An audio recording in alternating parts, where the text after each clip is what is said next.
The Living Zen-podcast is a gift from the Victoria Zen Centre. If you enjoy it, please forget about making a donation.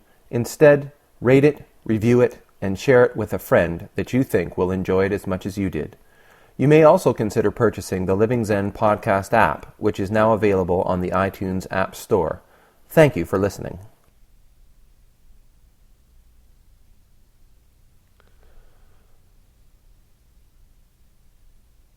For many of us, December holds one of the most difficult practice opportunities of the year. And I'm not talking about the Rohatsu intensive.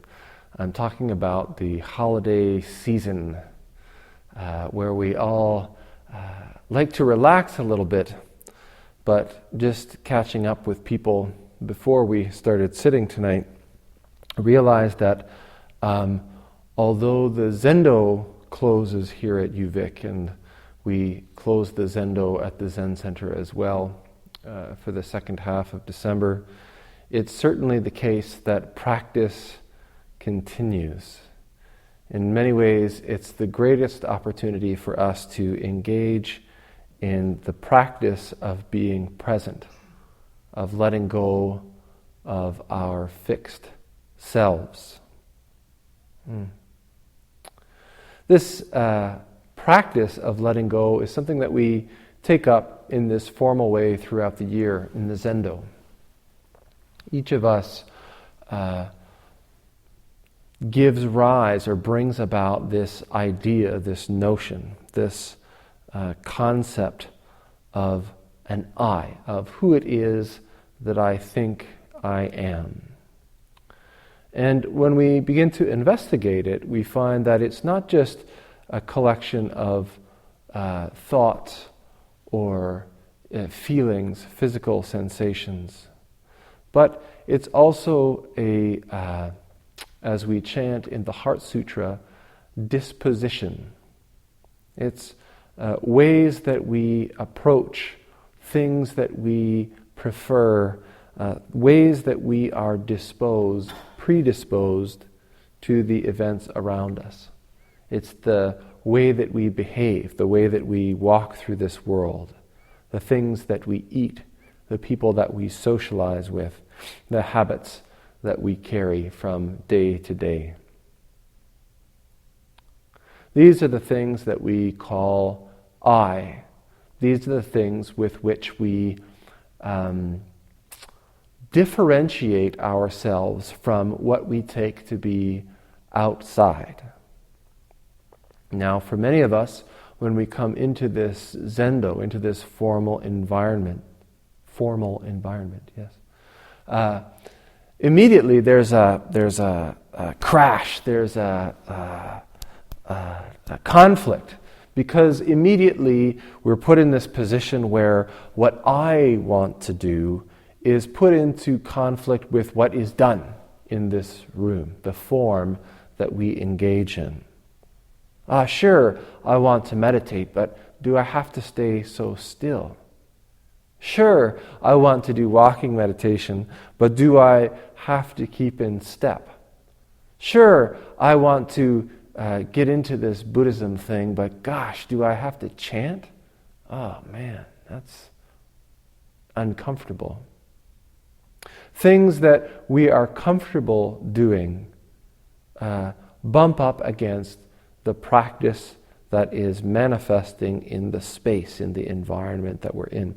And so we're faced with this difficulty, this anguish, this misery. The Buddhist term is dukkha, which is often translated as suffering. But it's just as one of my teachers says, the existential ick, dissatisfaction with the situation that we're in, dissatisfaction with things being other than the way we figure they ought to be. When we engage in this kind of formal practice, it's not just about getting everything right, doing the right thing at the right time. It's about investigating. It's about taking up this conflict, this rubbing between who it is that I think I am, what it is that I want in this situation, what it is that I expect or think things ought to be like or I ought to be like. The conflict between that and the way that things are, the way that I am in this very moment. And so, in practice, we have this opportunity to go one of two ways. This path branches in front of us. And one is to uphold, to dig in, to grasp on, and to become rigid, demanding what I want. And when we do this, we separate further and further from our environment, from the activity. If it's chanting, we become this silent person looking at chanting and all these people doing chanting and the sound that's coming out and the words that are being chanted. And as we fixate the self, polarize it from the activity, we find that we feel more and more alone, more and more isolated, more and more foreign from the activity that's going on. And we find it easier and easier to say that what's happening because I'm not connected with it, because I'm not participating in it, because I haven't unified with it, we can say, well, that activity is clearly wrong or misguided or bad or something like this. So the other choice that we have in this practice, when we find that rubbing going on, that disconnect, that separation, distance, is to breathe, is to dissolve, is to allow this distance, this fixation on who it is that I think I am and what it is I think things should be like, to melt with the exhalation of breath. So as we're exhaling, allowing the separation between who it is that I think I am and what it is that's taking place, the activity of this moment, to dissolve. Arising with the next breath, unified, harmonious with the activity that's taking place, recognizing that I am not something separate from my environment. I am not something that exists in isolation from what's taking place in this very moment.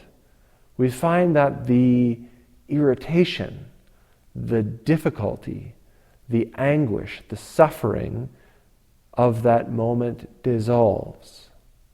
We find ourselves chanting. We find ourselves bowing. We find ourselves walking as one with this whole room, with all of these people, with this vast cosmos manifesting as the activity of walking. But we don't just stay there. It's not like just once we have this opportunity to dissolve or this opportunity to fixate. This happens each and every breath. For a moment, we might dissolve. We might be able to let go into the activity of chanting. But then in the very next breath, we may polarize again. We may arise.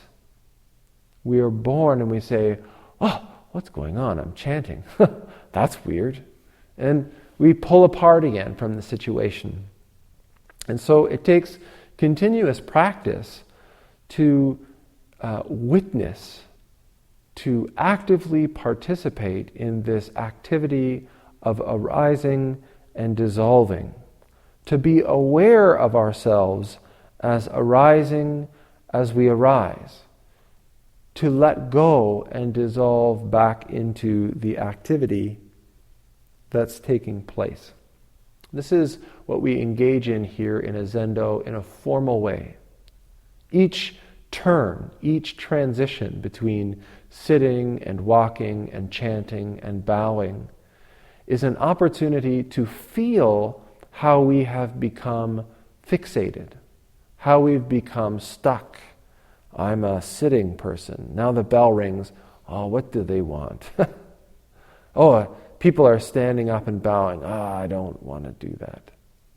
And then we begin to walk. And just as we start to become familiar with the walking practice, the clappers sound, oh, what now? Sitting again. I don't want to do that. Over and over again. Or else we're the other kind of person that as we're sitting, we're thinking, oh man, if I could just walk, everything would be great. And then once we start to walk, we think, oh, this walking is silly. Let's get back to the real practice. Let's get back to the sitting. We call it practice because now we close the zendo. We close the formal practice place for holidays. And each of us goes to do the things that we do in holidays, which is often maybe sleeping less than we ought to, eating things and drinking things, and maybe for some people smoking things that we probably shouldn't. And then into all this mix we put family, mixed family, and children and parents and brothers and sisters and aunts and uncles and spouses of all kinds. And we find this is a practice matrix much richer, much deeper than a zendo. We find that there are all kinds of opportunities in a single afternoon or evening for us to witness, to experience, and to participate in this activity of separation, isolation, and the activity of dissolution, melting into, unifying with the activity that's taking place as our life unfolds. We have the opportunity to witness that as we polarize, as we separate, as we point and say, no, that our anguish, our difficulty, our suffering can increase. We find that as we're able to let go of who it was we thought we were in the previous moment, to dissolve and manifest harmoniously with the activity as it arises, we find that there is no space, there is no distance, there is no subject and object, there is no difficulty. We can recognize the fundamental truth that there is no other place for us to be.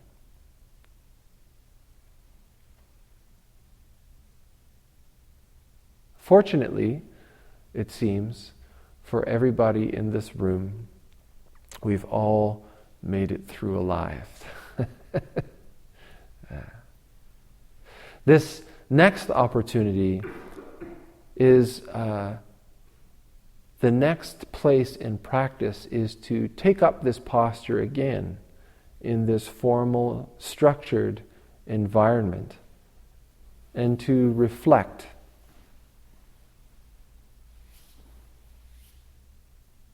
To reflect on how that practice was. Where did we get stuck? Where were we able to let go? Not in a critical way, I should have done better, but just to affirm, just to recognize, just to witness the experience of practice. At the end of this year, we'll have another intensive. another year-end intensive with family and friends and food. I encourage all of you to experience, to witness, to investigate the impact that a year of practice can have. Thank you.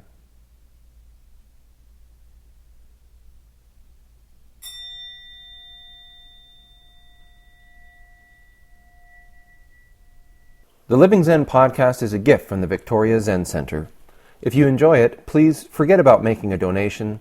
Instead, rate it, review it, and share it with a friend that you think will enjoy it as much as you did. You may also consider purchasing the Living Zen podcast app, which is now available on the iTunes App Store. Thank you for listening.